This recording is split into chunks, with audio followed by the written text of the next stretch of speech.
The first one is we are here to welcome you and kick off the season, 2012-13 season. Hey. So welcome. Very happy to find and see all of you here.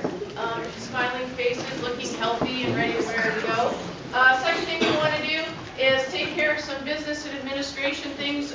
Tim Ely can't be up here this evening, so Doug Miller, the Vice President of PNBOA, is going to speak on his behalf. And then Noel Burke is going to speak for the SOWB. We're going to hear from the Joint Consolidation Committee, short update. And Mike Urinka is going to update us on the changes for the year. Then we're going to break out into 3 sessions. That's the third goal, is that we're going to learn. Yay! So from 6:30 to 7, we're going to have a breakout session. And then 7 to 7:30, we're going to have a breakout session. So that's the rundown of things, the agenda. And we're almost even on time. So stand by. Oh wait, this is what our presidents look like. Hopefully you recognize them. We're just going to run through them quick. Your assigners. These are the 2 most important people in this room. Take care of them, they'll take care of you. How you take care of them is get Arbiter up to date, get things right. Call secretaries. If you have questions about meetings and whatnot, get a hold of them. Treasurers, there's money people, right? Apprentices, if you're here tonight, which I don't think they are probably, they make the new crop, right? You got problems, talk to these gentlemen. Membership, you have somebody you want to bring in, get a hold of these fellows. Drew, you won't recognize him this way right now. Evaluations people, they have a very difficult job getting all that under control. And that's all I have to say about that. So, if you would welcome Doug Miller.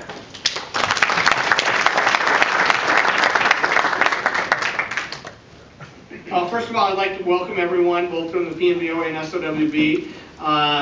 One of the things that we really try and focus on, and I'm going to talk about that in a moment, is our Big Five, and I want to welcome everyone. First of all, I want to apologize for President Tim Gately and Andy Reiswig. They had plans to be out of town and couldn't make it tonight. Paul Shoemaker is out of town. He had a death in the family and was not able to attend. Blocks. You need to make sure your blocks are up to date, both PNBOA, SOWB. Make sure your blocks are up to date in Arbiter. If you checked not ready to be assigned, then you need to uncheck it and make sure your availability is up to date. Okay? That's the only way you're going to get games. We need to make sure those are up to date and ready to go. Please be sure you're checking the new PNBOA website. There's lots of information, great stuff going on there. The password is jump shot, one word, if you don't remember what it is, so write that down. Jump shot, one word. You don't have your own personal password and ID to get on, but go in there and check out all the documents, all the information. There's lots of great stuff on there. As well as we have the PNBOA website at Facebook and on Twitter. Santa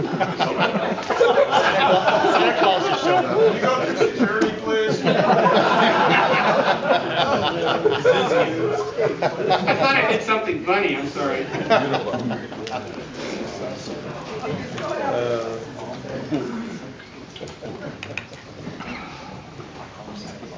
So one of the things, and this is something that we at the PNBOA put together.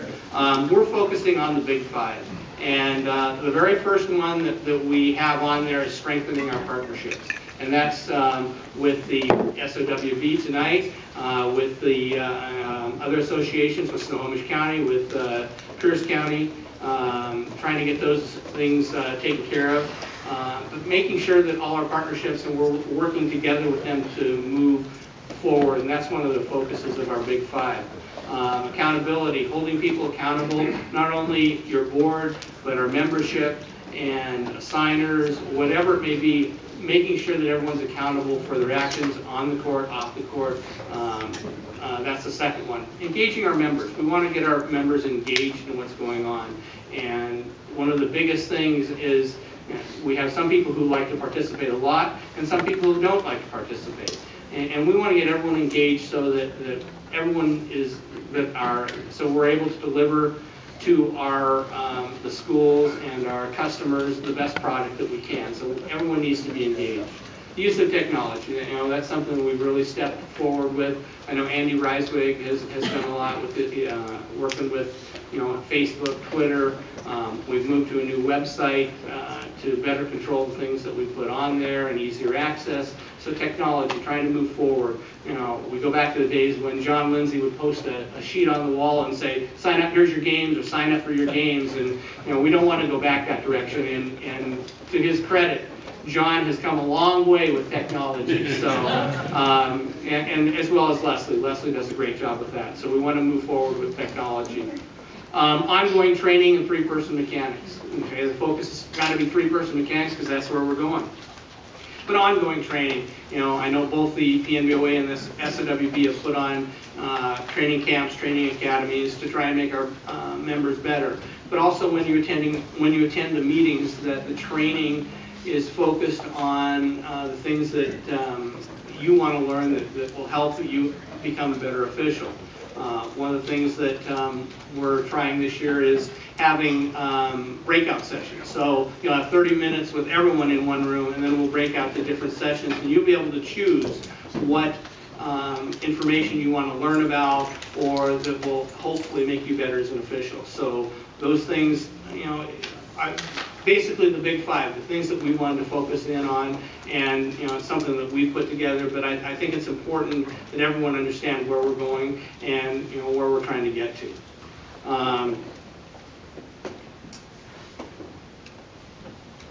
Just one quick housekeeping note for those who missed the initial PNBOA meetings. We will be having a makeup session between 7:30 and 8 o'clock in this room. So those folks who had to attend one of those sessions, you should have received an email from Mr. Thornley saying you needed to attend it. So just a reminder, that will be in this room between 7:30 and 8. I think that's it. Put this back on. There you go. Thank you. Joel. For the great words, I appreciate it. Everything's good. I did everything Doug said, so that's the most of it. Hopefully, those of you who haven't officiated for a while have figured out where you left your reffing stuff back in February, March when you put it down. And for those of you who've been working all summer, realize that you got to go from the all black shorts to your all black pants, and we're ready for a new season. Bottom line, I just want to remind everything one thing is that as all officials, our priority is to provide the best officiating possible to the athletes, coaches, and parents. Whether it's a 5th grade game, a high school game, or a rec ball game, that's what we're here to do. So I ask every official to be professional at all times, master your rules, and be mentally and physically prepared to work a game. So with that said, hopefully the boards from both sides, if you work both sides or just one, are doing whatever they can to get you ready for this upcoming season. Most of all, thanks for coming out one more year or for your first year, and have a great season.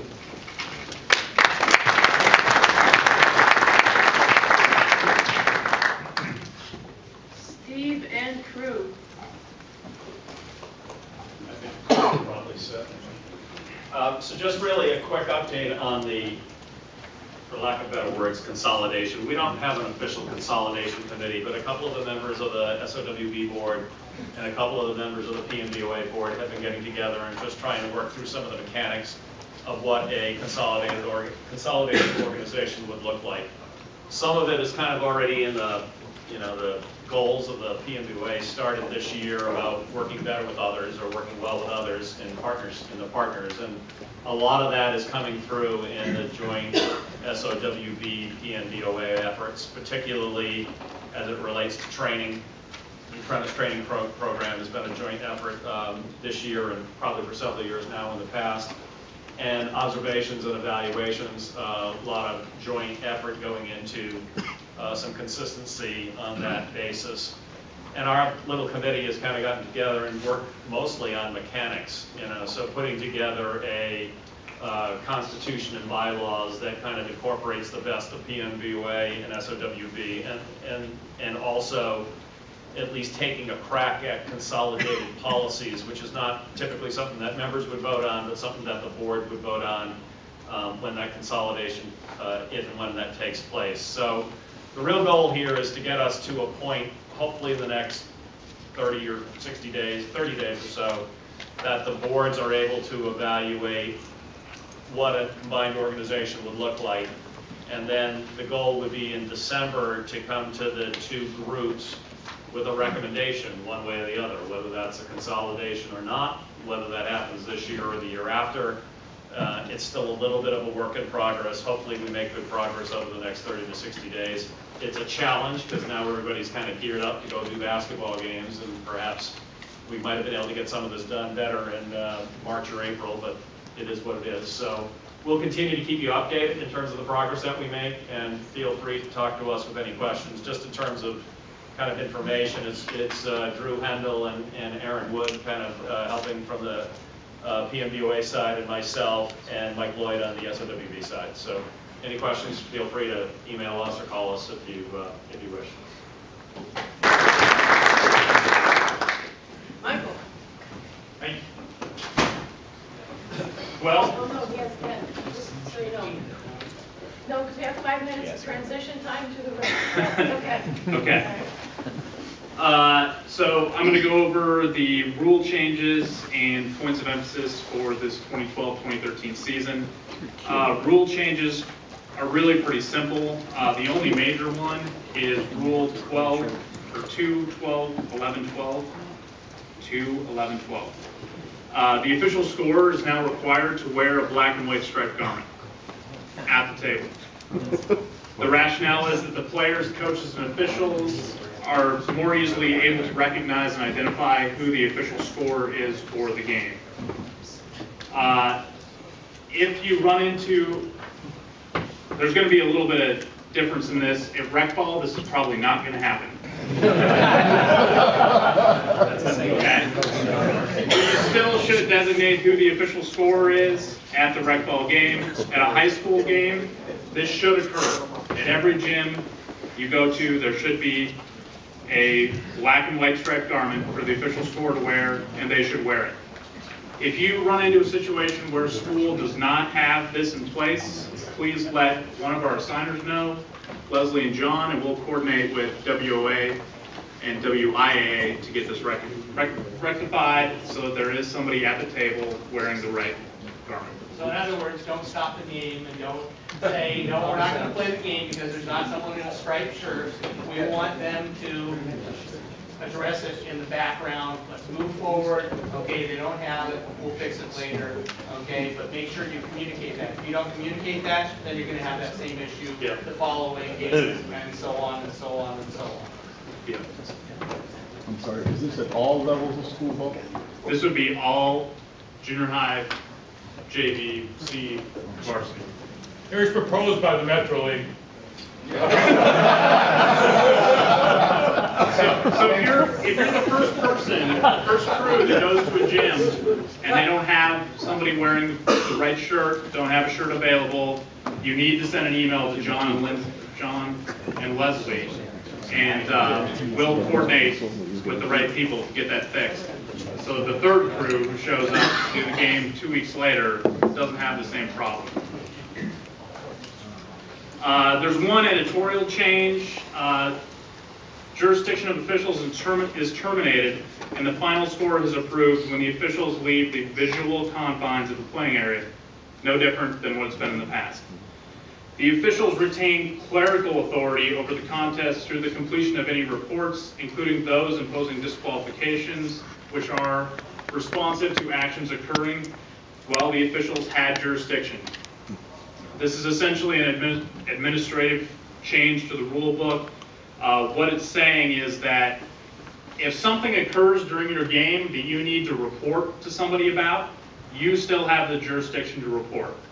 So if you toss a player from the game, you throw the head coach, you remove a fan has to be removed, you need to submit a report through the WOA webpage to notify WOA that something has occurred at that gym. If somebody gets tossed from a game, there's a good chance they're going to be sitting the next game, and if that report doesn't get filed, no one ever knows. And all 3 members of the crew, or 2 members of the crew, if it's a JV or C squad game, need to fill out the report. My suggestion is, if something like that occurs, before you even leave the gym or you're sitting in your car, write everything down. Write down at the time of the play, if you can remember it, write down the numbers, write down what occurred, so when you get home, you can fill out that report simply and easily and fulfill it. That's all this is essentially saying here, is that your jurisdiction extends to when you file that report. This is another editorial change. A team control foul is a common foul committed by a team that has team control, including a member of the throw-in team, from the start of the throw-in until player control is obtained in bounds. The rationale is that the committee adopted a team control rule for last season, so nothing's changed, except for last season there was a bunch of places in the rule book where the team control foul affected that they didn't actually update the rule book. They did it through interpretations. And so now this is being written into the rule book rather than being addressed through an interpretation. What's important about this, a team control foul that occurs on the team throwing in the ball, the person who is fouled is not going to shoot during a team control foul if you're in a bonus situation. Now the points of emphasis. Probably overarching this, all the points of emphasis from the National Federation is all the stuff about injuries and concussions. If you look through this list and read what they've published about it, it's all about player safety. So the first one is closely guarded situations. This is when somebody is dribbling or holding a ball and you have a defender within 6 feet of that person. Start the count. If they're not, you need to let them know why. So you hold your hands out, but not within 6 feet. If you don't know what 6 feet looks like, there's several areas of the court that are 6 feet in distance. The center line to any point of the circle in the center of the court. Same thing with the free throw line to the three-point arc. 6 feet on a regulation court. So anytime the defender is within that range, you've got a 5-second count going. If you get to 5 seconds, blow your whistle, 5 seconds. There's a slight difference between men's and women's basketball in Washington. Men's basketball, you have a closely guarded situation during a dribble and while you're holding the ball. Only in the front court. Women's, you can have closely guarded anywhere on the court, only while they're dribbling, only while they're holding the ball, sorry. So you don't count when they're dribbling. They could dribble the ball for the entire shot clock, closely guarded, no violation.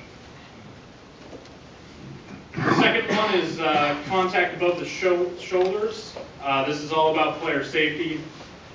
So anything above the shoulders, hits to the head, hands when they're above the shoulders, this is what they're trying to stop. So excessive swinging of the elbows, and the speed at which extended arms and elbows make contact with other points of the body. It's all about player safety. An example of illegal contact is a stationary elbow or an elbow in movement but not excessive, should be an intentional foul. A moving elbow that is excessive can either be an intentional foul or a flagrant personal foul. So they're trying to stop hits to the head in this point of emphasis. The third one is intentional fouls. An intentional foul is anything that essentially involves a non-basketball player. So you can almost think of it as in the NFL and a defenseless receiver. Anytime there's a play away from the ball, that could be an intentional foul. Somebody shoves somebody to the ground, not involved with the play, intentional foul. Most of the time I've seen this occur on a layup where the kid who just got the ball stolen from him is pissed, shoves the person who should be making an easy layup, undercutting the player, that's an intentional foul. Those need to be called. Intentional foul starts here with a common foul and an intentional. The last one is guidelines to enforce illegal contact. And this one is also about player safety. So whenever there is illegal contact on the floor, something needs to occur.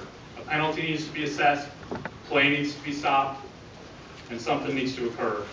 And that's what this essentially is getting at, is if we do not stop illegal contact throughout the game, eventually it could escalate all the way up to a fight. So what they're trying to say is, let's not get to the fight. Let's stop the illegal contact in quarter one at the tip of the ball so that we don't get to the fourth quarter, a close game situation, and suddenly you have people throwing punches. Stop the contact earlier. And that's the points of emphasis.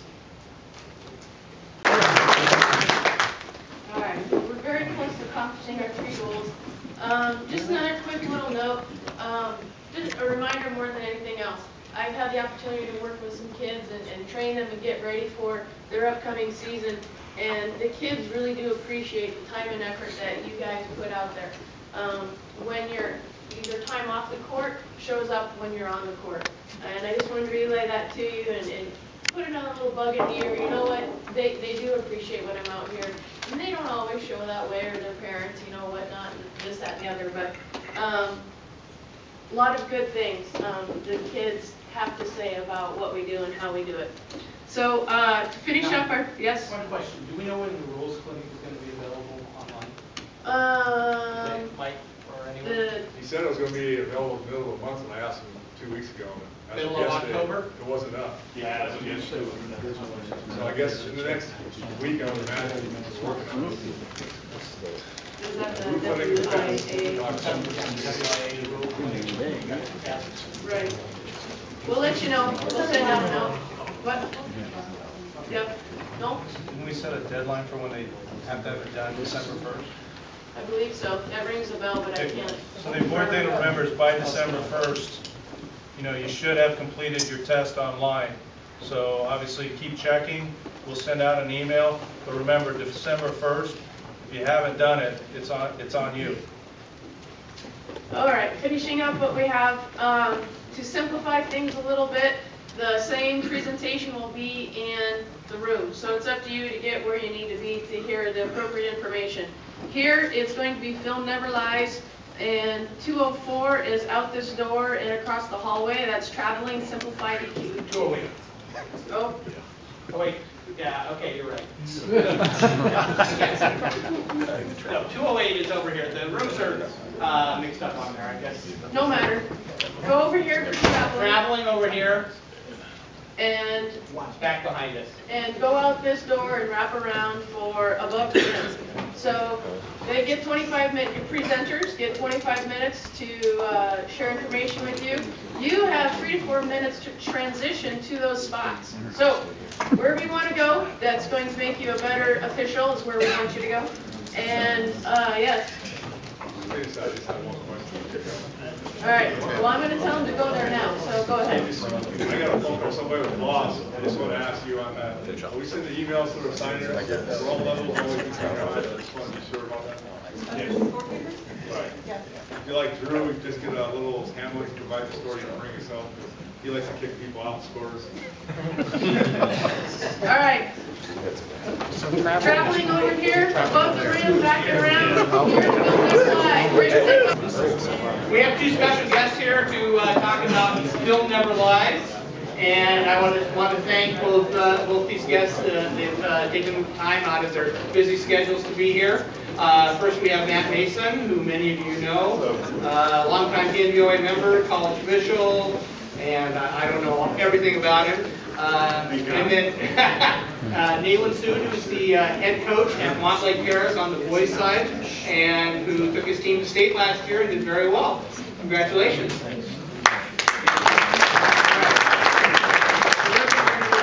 Alright, so we're going to just kind of freeform this matter, right? But there's some things I want to show, and I think it's really important to hear Nayland speak more than me, because I think he's got a lot of insight about how we referee and how we communicate and all that. that, but. Can I start now, or just hold No, on? you gotta hold on. I've been waiting for this moment. I know. So I'm gonna ask you all to just close your eyes for a second. Okay, and I'm gonna show you a clip here in a second, and I want you to think, it's not northern Arizona, it's Mount Lake Terrace. Okay? And when you see the guy in the red shirt, I want you to think of Nayland Soup. Okay?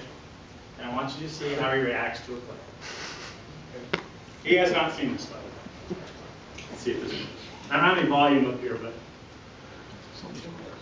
I know, I'm not that techy. All right.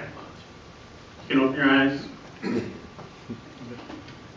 The guy in the red shirt. Just watch.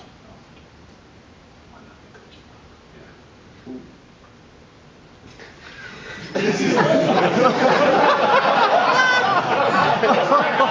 haven't done a high school game since 2005, but I do remember him doing that to me once. But the best, so just real quick, I think that's a really good clip, actually. So, I was the trail official out in Northern Arizona last year. I was working with Ruben Ramos. Some of you guys might know him, he's in the pack, big dog, right? Did you see how he managed that play? Because the coach went ballistic, of course. I'm a second-year guy in the Big Sky. He's been around for 25 years. And he got the ball in right away. And that guy never said another word to me the rest of the night. It's about 5 minutes left in the game in a pretty tight game, right? So great partnering, great opportunity. Whatever he said to the coach, it calmed him down because he never said another word to us. And we just went and refereed. He's actually a pretty decent guy. I never met him until that night, this coach here. And he went really well with it. So there's a lot of opportunities there for us to communicate better with our crews and with our coaches. And I think Nalen's got some input on that a little bit. And then I'll show some more plays as we get here. Well, it's funny you say that, and, it's funny, I was telling my dad, he said, what do you do? My dad's 81, good guy, lives for high school basketball, and he constantly tells me, he goes, the problem with referees and PNBOA in Snohomish County, where we also have an officials association, he goes, there's a lot of officials in both associations that simply don't know how to officiate East Indian coaches' games. I said, well, Dad, what do you think the problem is? Because they just don't have experience doing that. And I said, well, we have a membership of one. And you just gotta, bear with it. But a year ago, I got to speak at your banquet, and he got a free meal out of it. So you guys are a good relationship. I think that makes a big difference. But it's interesting as Matt talks about that. I remember you refereeing high school basketball games. How long ago was that? 2005 was March. Yeah, if I would have moved up it the same way you have, I'd be making another zero on my paycheck. But it is funny as he talks about the communication with that. And I put some notes together, and I was talking to some other coaches about what they'd like for me to speak about. I'm the president of our state coaches association, and when I sent out the email, God, my inbox got full of thoughts. Guys, tone it down a little bit. And one thing I think is the big part is communication amongst three officials. Thinking back, the amount of times where officials have maybe had to stop a game to consult and come back, and it's like, well, was one person's opinion on that call, or what they saw, they got feedback, even if they say they weren't sure they're going to go do a possession thing. Gosh, as coaches, it's really hard to argue about that. And the one thing I think as a coach that I have a lot of respect for, and it sort of tones us down a little bit. You guys got to understand. I understand you guys have the intensity of high school basketball games. You got the fans yelling at you, but you got to go back and discuss how you did with your evaluator, or maybe the official you refereed with that had more experience. And there's a pressure of you guys meeting their expectations. And sometimes us as coaches, we got to go back to our players, our parents, our athletic director, our principal, and in small schools, the superintendent. And there's a lot of pressure, and that sometimes is the inflection that comes with us when we communicate with you guys. The intensity is of that. I told someone the other day, or last summer, I go, geez, I wish you could referee during the winter the same way you do during the summer. It was really cool, and did a good job and communicated. There was no pressure. He goes, I really wish you could coach. So I looked down. I think I had flip-flops on, a hat, a t-shirt, basketball shorts. I'm like, that's a damn good point. I think when it's all said and done, I think a lot of you know Todd Weber. Todd's a referee in Snohomish County, great official. I was in his house yesterday. None of you guys are different than Todd Weber, who's my best friend. And Todd just had a baby. He's, he's doing great and everything. And I thought about that as I was coming over here, that really none of us are different. It's just the intensity sometimes of the arena we're in, and what's building up that pressure, that intensity. And when it's all said and done, God, you guys are making less than we probably do per game doing what we do. So I think that's a great point there, the communication amongst officials. And that goes a long way. And Coach, that's what I saw. No, you didn't. How are we going to say that? We can't say that. That's what you saw. That's what we go off of a lot of times. Yeah, I think it's important that we have to be humble as referees. And we have to understand the situation that the kids and the coaches are in at the same time. And if you can't be humble and admit fault, you're not going to have any success. And I think some of the best referees that we have are guys that have jobs that deal with people on a regular basis, that actually have to communicate. Because if you can't do it, you will not go anywhere. I'm just telling you right now. I've been blessed. I've been at Boeing for 22 years in a leadership role there, and I get a lot of skills from that. But I can tell you this, I get a lot of skills from basketball as well. Being in that environment, or being at Idaho State where they're just coming down on me for 40 minutes. And to have the courage to tell a coach, I might have missed that one. And to develop that relationship with players and coaches. In the Big Sky right now, I am at the bottom of the barrel.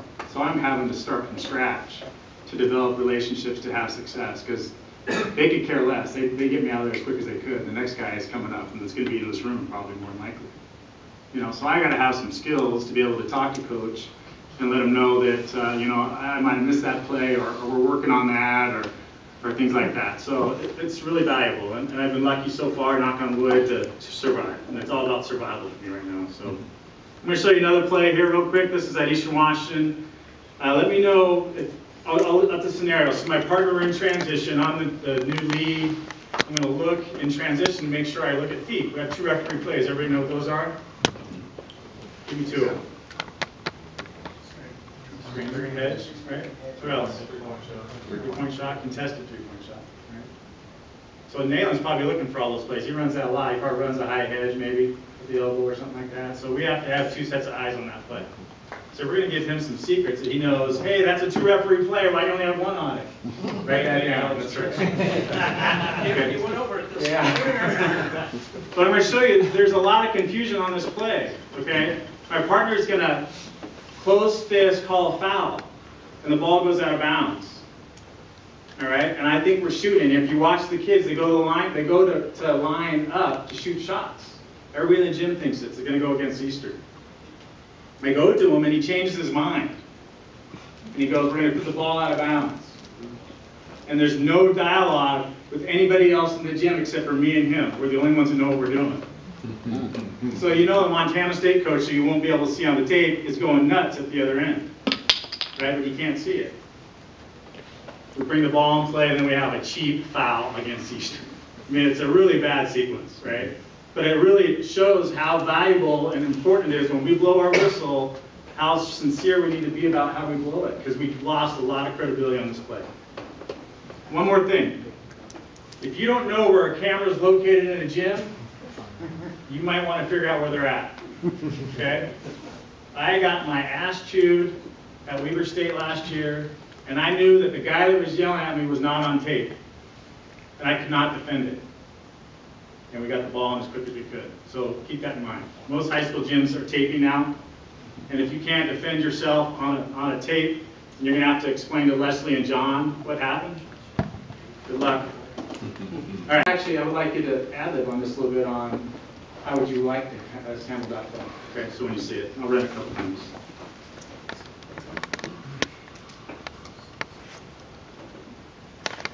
All right. I think the volume button is the right corner.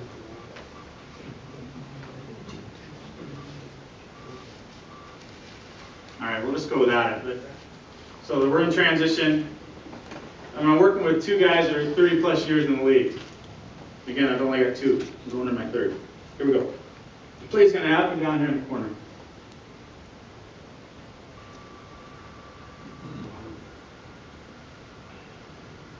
Watch the kids. We're going to go line up. Everybody thinks we're shooting. It's not Bob Holloway, is it? I'm not mentioning any names.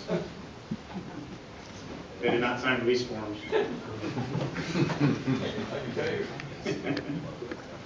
Might have been. Was that a close fist or three? That was a close fist. That was a foul. So I peaked, right, in transition, I got to peak for feet. And now watch, we're gonna have this foul right there. Okay, coach, how would we handle that? How would you like us to manage that play? Because you know the Montana State guy that's down here we don't see is gonna go crazy right about now. He thinks his kid should be shooting shots. Right, well, we have a kid at Montana State, so he probably should be at the line. But, you know, as a coach, you know, if I'm Hughes at, Brad Hughes over there, Yep. I would just say the guy that made the call didn't have a great lead or didn't take charge of that. If that's the call, that's the call. But you've got 9 out of 10 kids that are thinking probably one thing. I'm not sure if you've really picked up. The guy at the top, I'm not sure, you know, how come no one got in there and directed the kids right away and worked together on that? That would be my biggest thing.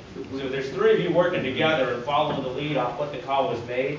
There's 3 of you that thought the same thing. Now, whether you thought that or not, we wouldn't know. Yeah. If you guys all took, you know, went off of his call on that. Yeah. So as I broke down this play, very uncomfortable, right? Again, I know where my place is in the pecking order.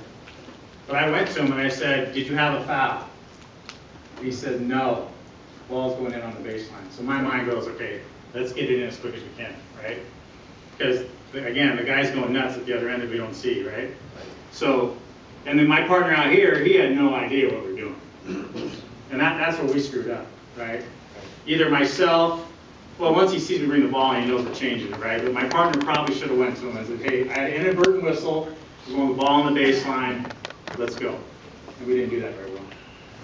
Okay. Should have said that to the coach. Well, we should have communicated with everybody, and if we can. So we're at the other end, right? So we're not going to stop the game. My partner's not going to run all the way down the other end until the Montana State coach said we're not shooting. Okay. But we should give information to my partner up on the top, so when we go in transition, he can have that conversation. Does that make sense? Yes. Again, it's all about partnering, right? Right. A lot of times, we're working with people with, yeah, come on. What'd your partner say after the game? He just looked. He didn't think it was a foul. I disagree. Hey Matt, when this guy made the call and he was pointing at the baseline at, you know, for you, Yeah. why didn't that see that and start getting these kids saying, no, we're not shooting, and, you know, and just getting them out of there? That's a good question. It's a good question. I think there's still a lot of confusion on the play. Did he know, Matt? Was he Oh, yeah. straight Does he knew that you're gonna go out of bounds? He did once he saw me take the ball. Because I would have lined him up. You know, when I referee, if I'm not the calling guy and I know what my partner has, I manage the game. I mean, I'm getting the players to the free throw line if we're going to shoot. Because I want to get the heat off my partner as quick as possible, right? And I expect that with my crew when I work with guys. We've got to keep the ball rolling. Right? You have to have some tempo to the game a little bit. Because Coach Sue wants to rip our ass right about now. Did anybody go to Montana State coach and just run over there and say, Coach, here's what we got? We didn't on this play. Yeah, because you got, you know, his guys all lined up, he's thinking that the kids. But then my partner goes in and puts a cheap foul on Eastern. And now Brad's happy, but he misses 3 free throws. It's a big difference in a game. This is the first half, luckily. I think I got the butts handed to him, so he wasn't happy with Yeah. the game also. Yeah, it's up there. Okay, that's a good play, right? Any questions on that one? All right. Let's talk about, let me ask you about this, Coach. I'm going to show the beginning of a game. And I don't know if your teams are physical or not. They used to be because you said some pretty good. The Boxley family went through that program. So I'm going to watch the post here. I have bad positioning on this, I'm going to admit it right now. I'm the center on this play. And my partner's going to come over and watch these 2 guys here go at it. And we're early, within 2 minutes. Tell me what you think about this, about how you want us to manage this play. Okay? He's going to call a foul, by the way.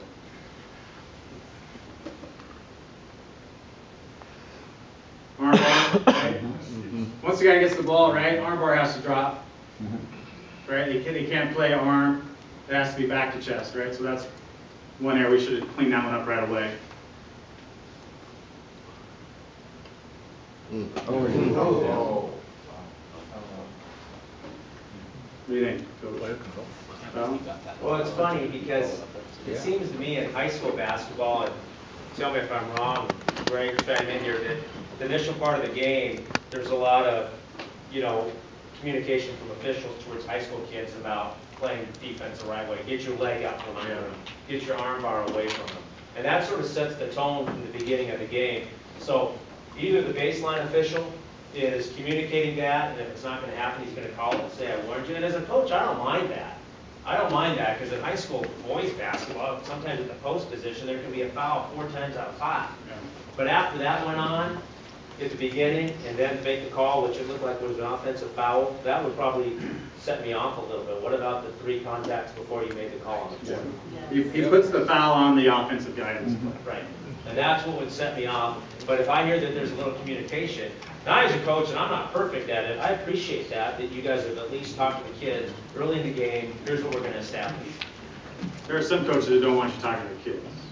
I'm a big believer in anytime I don't have to blow my whistle, I'm going to take every advantage I can to communicate. Well, when I was younger and played, there's a great official, Ron Amori. And he was great at communicating, except when I asked him about a bad call, he just told me that I was a shitty shooter.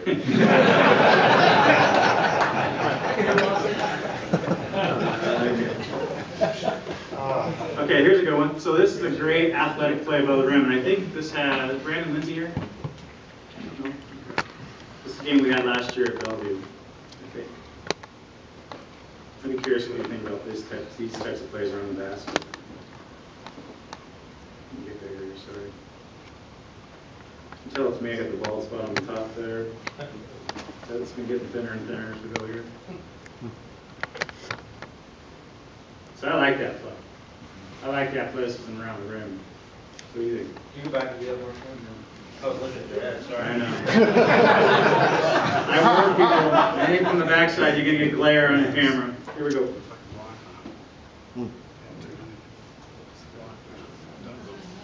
Yeah, right? Pretty clean.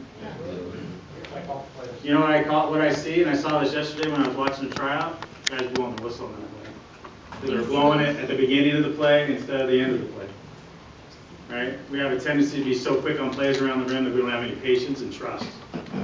And we're calling it from the lead when the 2 outside guys should be refereeing that play. They have the best look above the shoulders. Right? So whistle tempo is very important on that play specifically because you can kill a play like that very easily. I worked a scrimmage the other night, and I killed a play exactly like that.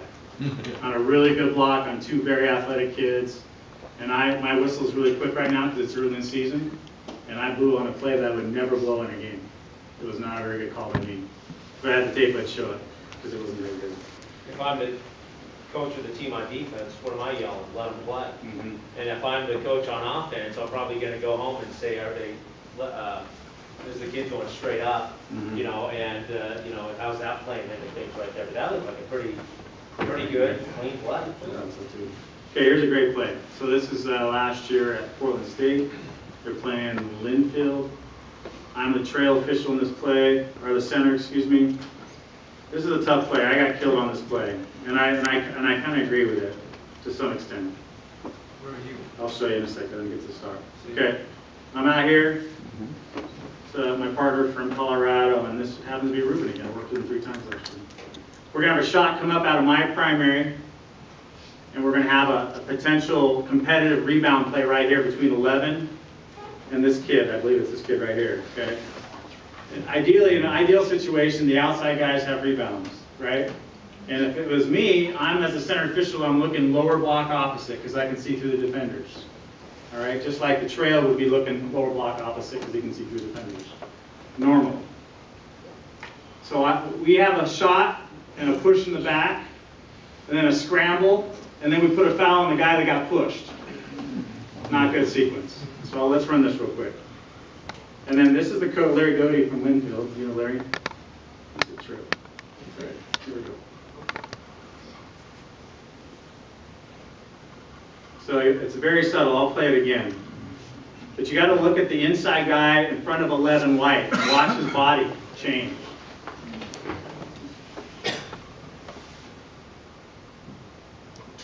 See the push out? Yeah. Okay, I'm gonna go back, and I'm gonna try to stop, and I'm gonna tell you the look I had. If I can stop it in time. Okay. I got a lot of bodies through here. I don't have a really good look. My trail is already bailing out, which is not a good thing. Right, so he's gonna be no help on this play. The best look is this guy right here. Right? And he passes on the push. Okay? And then he calls the foul on a loose ball on the guy that got pushed. So I would ask Coach, how do you feel about that play? Let me run this one more time. Because I can tell you what happened to me. I got ripped by my evaluator that night on this play specifically, and I got an email from my boss the next day about it. Wasn't a good conversation. But we fail as a crew. One, awareness. If we're passing on marginal contact on the rebound, then we better make sure we pass on the next marginal contact on the team that got fouled. In that sequence, we did not do this. Okay, so we should have had the foul on the rebound first. We passed. So we got to have awareness that the next play, if it's marginal, we should think about it. Right? All right. And then, Coach, I'd love some input on this. This would probably fish you off.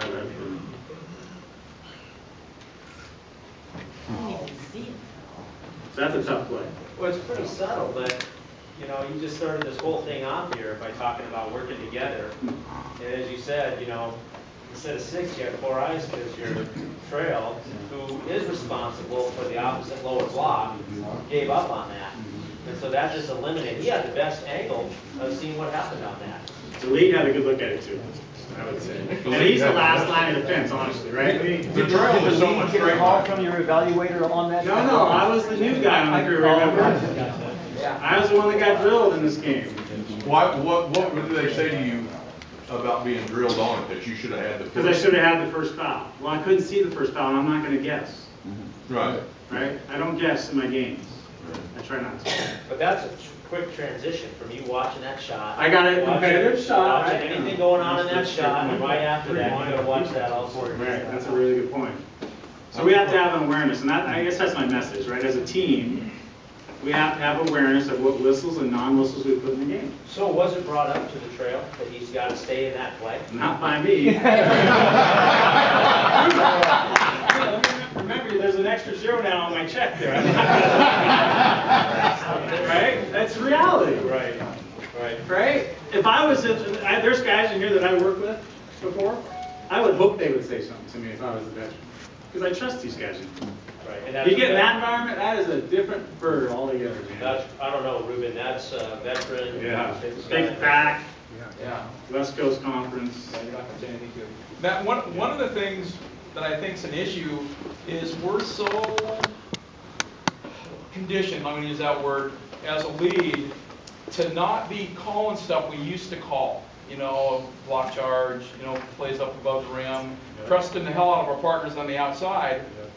And so on a play like that, I can see out in a high school game, I can see us not making that call because of all of that stuff. I'll show you if I was the lead, here's my thought process on this play. And one thing real quick, so the NCAA is now allowing the lead official to referee around the rim. Okay. So goaltend, pass interference like that, they're now allowing us to have our, even though our eyes do go there, we can now have a whistle. That's just changed. Okay. Again, context of the game. I'm not telling everybody to go do it. Where are we at in transition? Where are our partners? A lot of times that play is going to happen when we're on a fast break, where the lead official is going to be the first one down there. He's going to have the best look. Okay, so be careful with that. Okay, cool. So my process on this. I always talk, if anybody's ever heard me say 10 and 2. What does that mean? I always know 99% of the time, I know what looks my partners are having in games. So I know if I was a lead that Coach Sood cannot see because he just had the competitive shot, and I know that my other partner just was bailing to go the other way, and my whistle tempo will be the 3rd slowest whistle on that play. I will let both guys have first chance. It might be a late whistle. But that tape does not lie. That guy got pushed on the rebound. He got displaced. It's a foul. And a big school versus a little school. Right? It's a 50-point game. Well, it also got compounded with him making And then we put a light, exactly, Kelly, we put a light valve on the next one. So again, process, where are your partners at? Where are we at in the game? What kind of looks do they have? And then how can we make the game better? That whistle would have made the game better, and I would not have got the call the next day. I wasn't happy. I knew I was in trouble when he put a whistle on it. I knew I was in trouble. The place did not, because the coach is in my butt telling me that we missed the play, we missed the rebound. And he should have been. Okay? We could talk for 2 hours on plays. Yeah.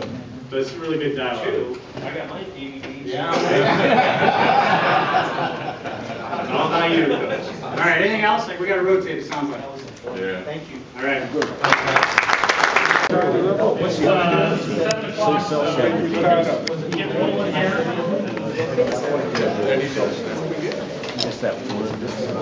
I'm Mike Drinka. I'm the Rules and Communications Chair for SOWB. I used to be the money man, but now I'm Chief of Rules.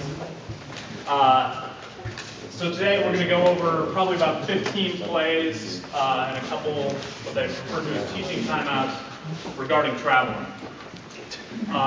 To me, traveling is a pet peeve of mine because when I was in high school, I was not the guy who scored 20 points a game.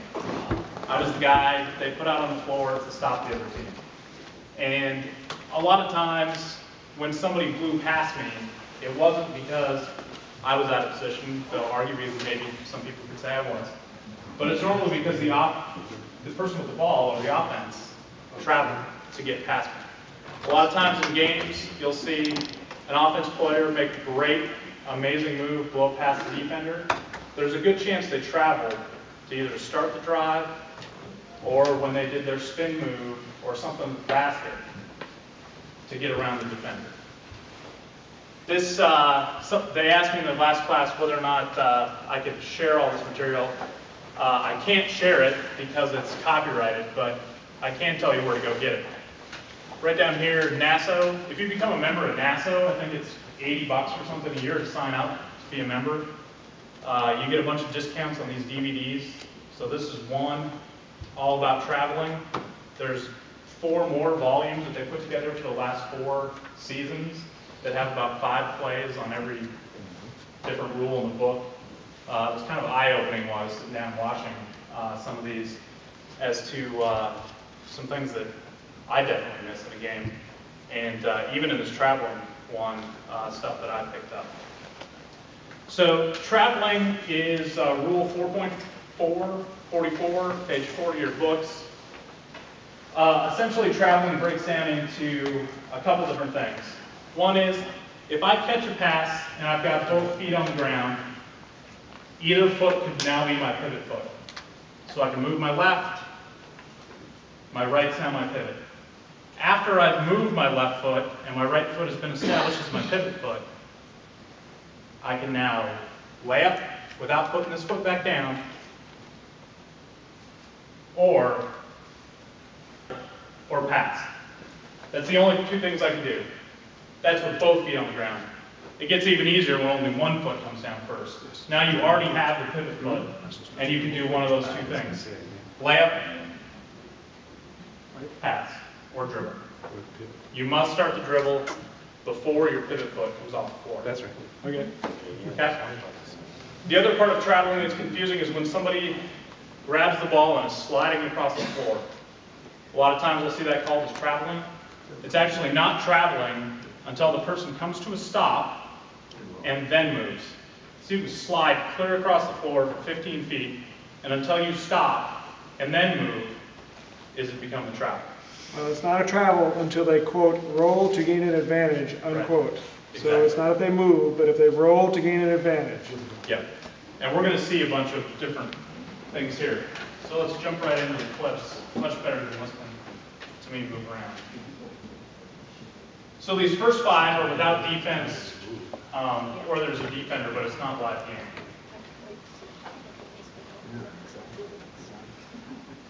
Travel in the post.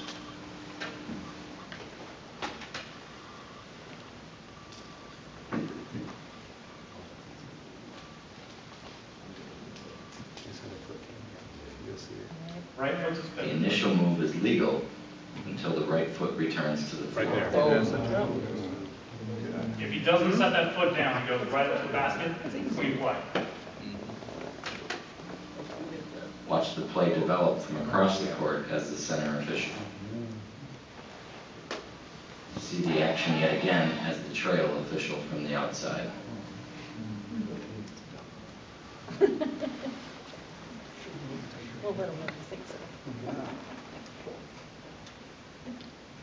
Jump stop.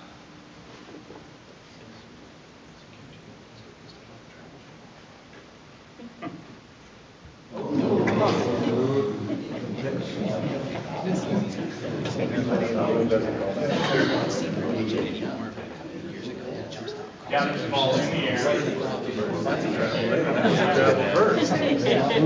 Travel before we traveled again.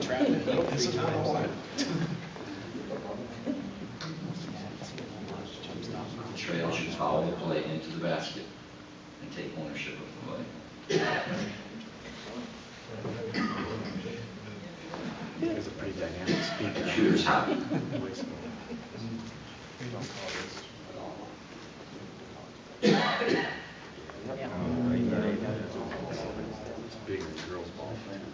You don't even need slow mo. Travel occurs on the readjustment to get his feet set. 2, 3. That's easy. You travel twice.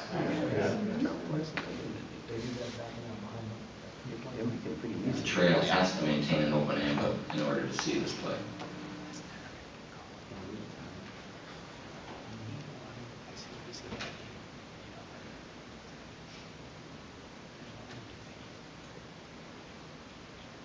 The spin move. Which spins?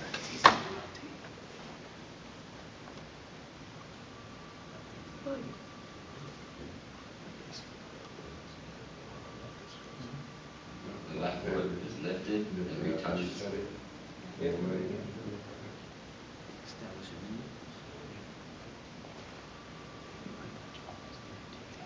The outside official will have a great look at the illegal move.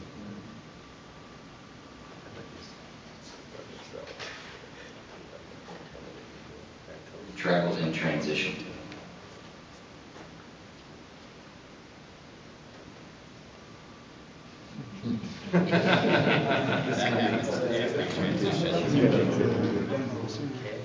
Watch for control the ball and then the feet. Four. That's an NBA transition right there.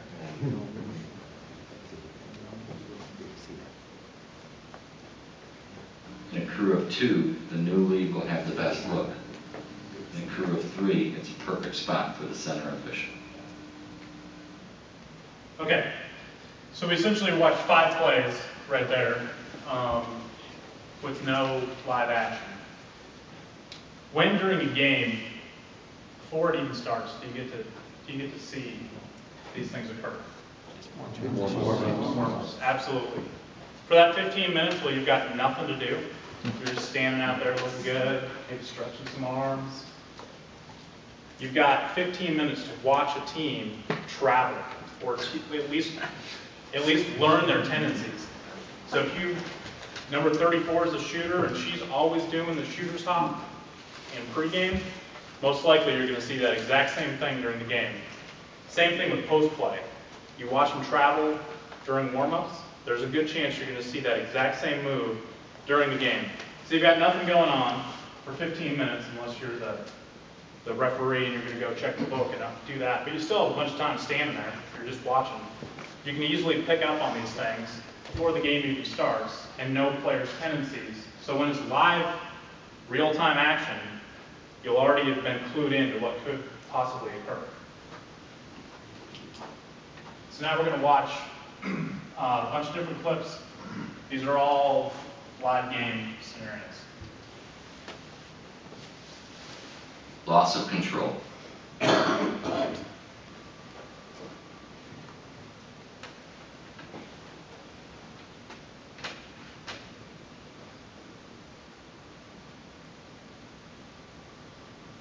Defender in white tips the ball, changing control.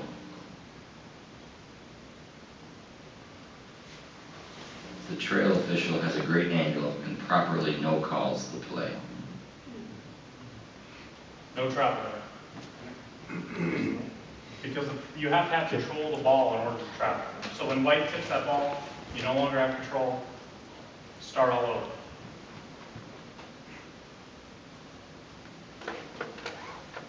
Travel on the drive.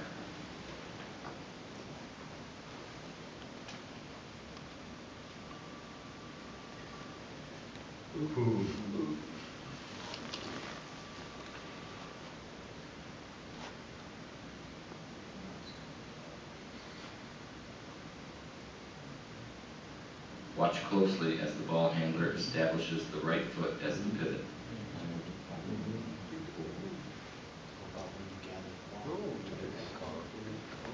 You got that right? There's something else there.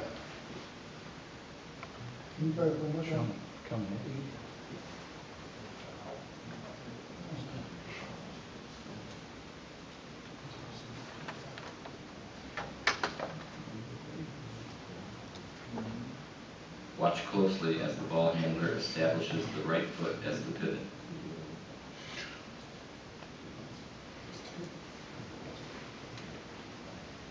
He does travel, definitely travels. Whether or not you've got something on the defense there. The trail official has a great look and stays with the play on the drive to the basket. That's a good question. Trap. Yeah.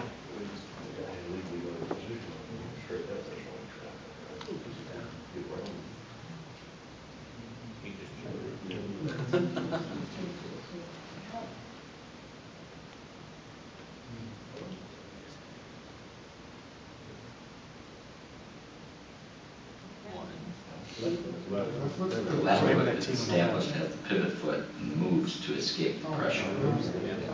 Okay, let's take a look at this then. Where are your officials? You've got your old lead, who's now your new trail, on the far side of the court. You've got your new lead clear down here, and your C is somewhere up here. Should be right here. Should be hanging around to see this. Because right now there's nobody watching his feet. This official's looking through his feet. The C official's gone to officiate. 8 players that nothing's happening with. I think this is a game. This is a play you have to pregame how you want to handle it, because I think some trails will be fine coming over and seeing that play, and some C's. I mean, it depends on the situation what you got, but I've talked about this in other groups, and this is a play that you definitely have to pregame. This trap right in the corner, because that C has other responsibilities as well. But I mean, you have to talk about this because yeah, the C can help, but just talk about it before the game. Absolutely. This guy has either got to come over, which is fine.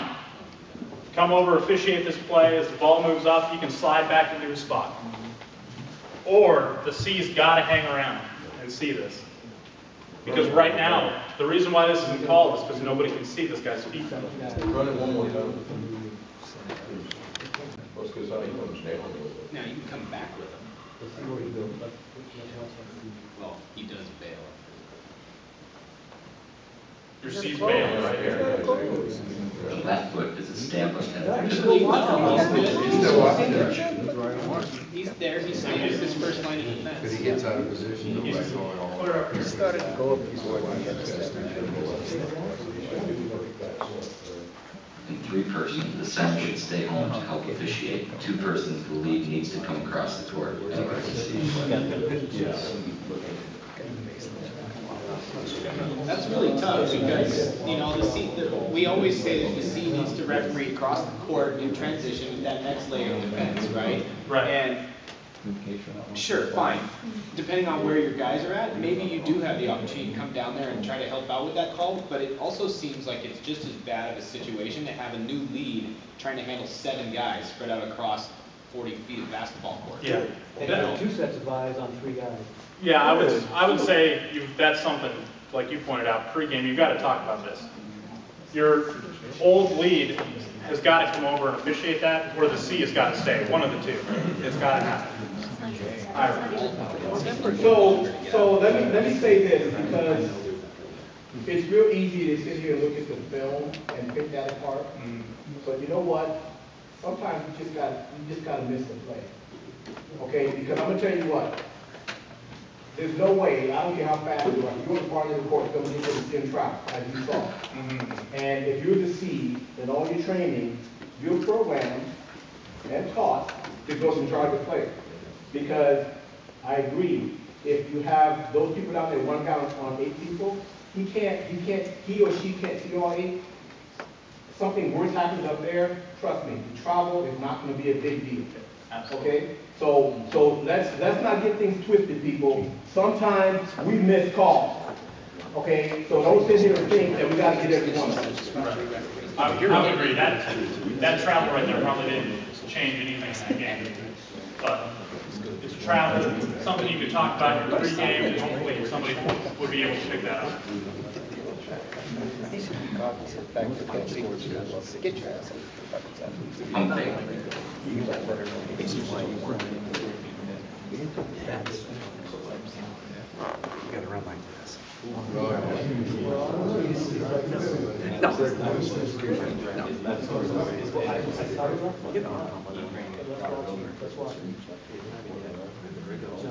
The right foot is established as the pivot foot and never moves.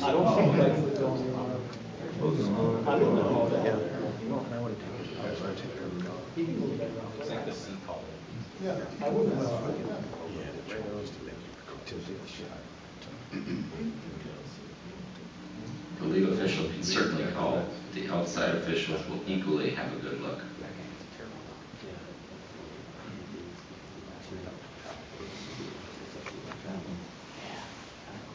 Prior to the dribble.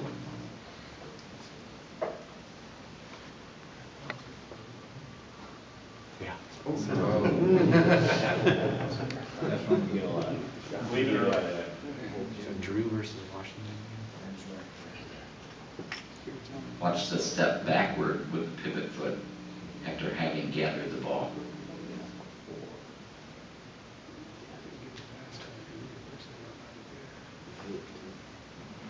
The scroungy mountain man. The trail maintains distance and angle to make the proper call.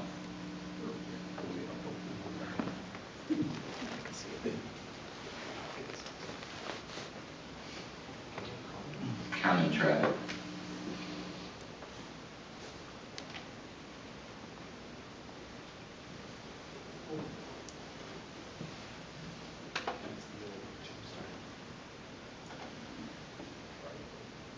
Watch as the pivot foot shifts with the pump fake movement.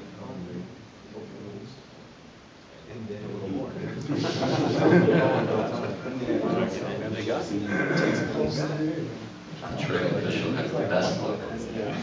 Catch to violation. Everybody agrees with travel? Right foot slide. Jump stop.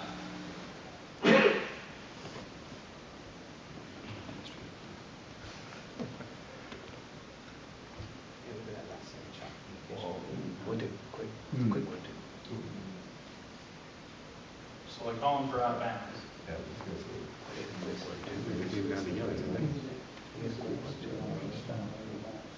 The extra step with the right foot before release creates the travel.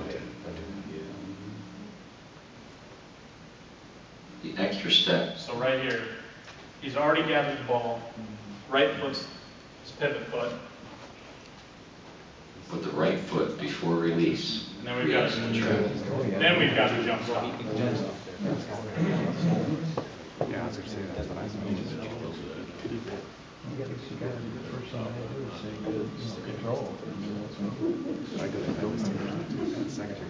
The trail should follow the play into the basket and take ownership of the play.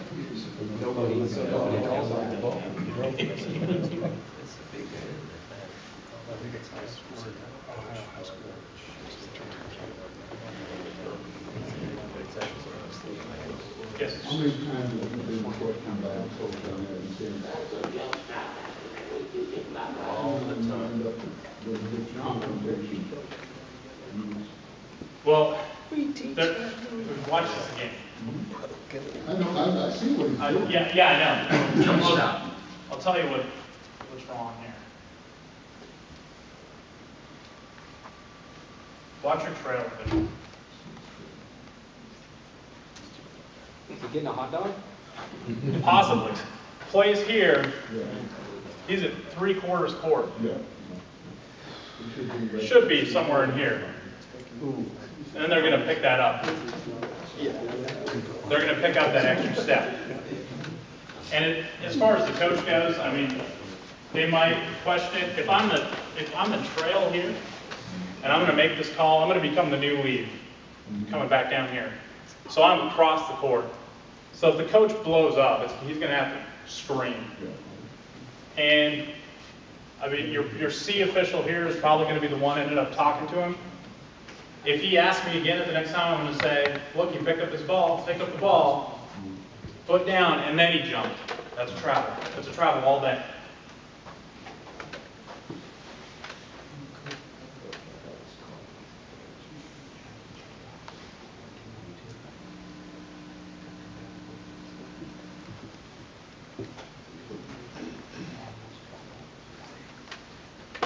Perimeter play.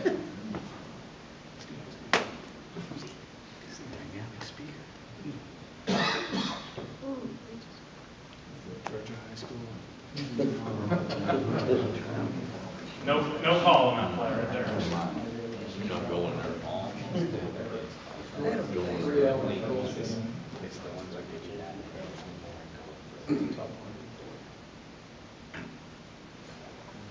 The offensive player gathers with both feet, pivot foot is lifted, and retouches before the pass. Now, as you can see, she doesn't do anything with the ball here. So, if this is a 5th grade girls Trail game, has to maintain any distance so you don't get fooled in this play. we're probably going to play on. But if that play caused the defense to be at a disadvantage, so let's say she shovels her feet and then shoots, drains a 3, I'm going to call that. Because she traveled to set that 3-point play up to get her feet right. But if 5th grade girls, she traveled, blah, blah, blah, blah, nothing happens, she's 30 feet from the basket, we're going to play on. I'm not stopping.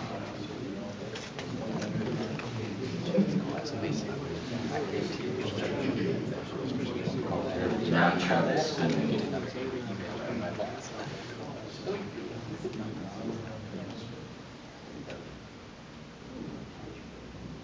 So they call that travel. Do you think they were right? Right. When you watch this in slow motion, what ends up happening is she catches the ball, or she's dribbling the ball, she sets her foot right, so this is going to be her pivot foot. Or no, this is her pivot foot. She pivots, goes up. That's fine. Completely legal. Yeah, girls can't play like that. Right. Not athletic enough is what I've heard.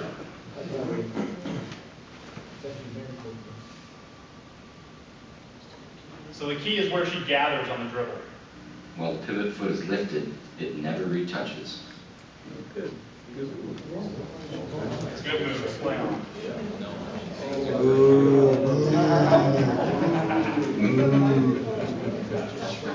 Center has shown, or trail, in a crew of 2, has the best chance to properly catch this play.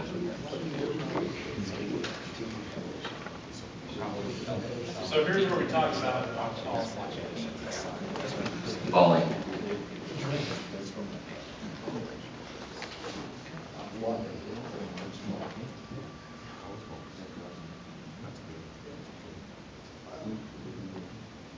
So we got a foul.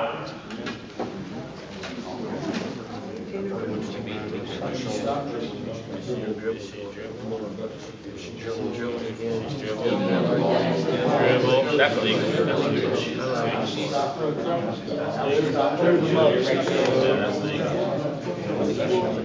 Okay. So the key to this play is she's dribbling all the way until her butt's on the ground. Yeah. And then she doesn't move to gain an advantage, as Drew was talking about. So, and in the meantime, the other girl reaches over Well, she and fouls. established a pivot cheat. Right. Pivot feet, yes. Who had the A look?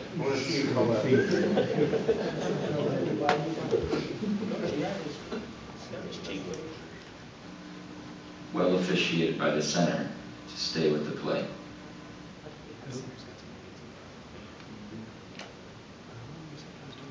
So also in that play, even though she's not, let's say she stops dribble. Let's say the ball just kind of loose, she falls down and she reaches up and grabs it. Same thing, no travel. You have to be in control of the ball to travel. Okay? So whether or not she dribbles all the way to the ground could arguably not be the difference between travel and not play. Slide.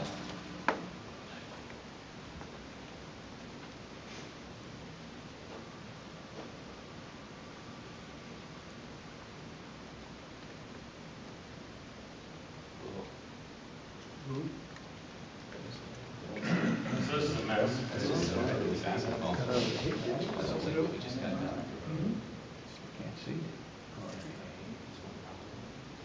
Bunch of pivoting. The player can slide to obtain possession without penalty. Slides, comes to a stop, passes. And a slot, another slide right here.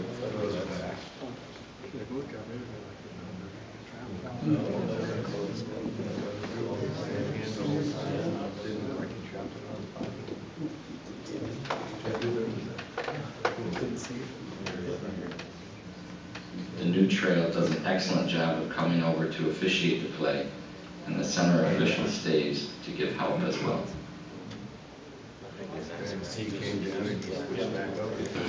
Came over to take the play on the opposite side of the court, and then the C realizes we could have the ball back and right possession on that front court, so he comes back to referee the play.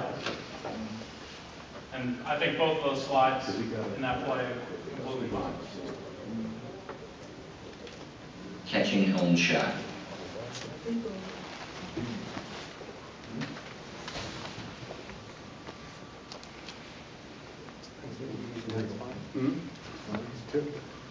Is that legal? Yep. Try and call it now, you made it. Try, there's no more control. Try and call that a green light. If the attempt is legitimate, no violation has occurred.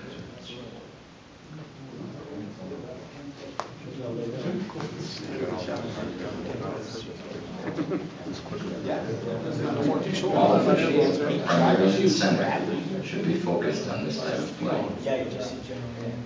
So the fact that they missed the rim, not important. The important part is that was a try. He no longer has possession, so he can go back and get the ball. That's everything. Time's up. Thank you guys for coming. If you need to do the PNBOA makeup, right across. Other words?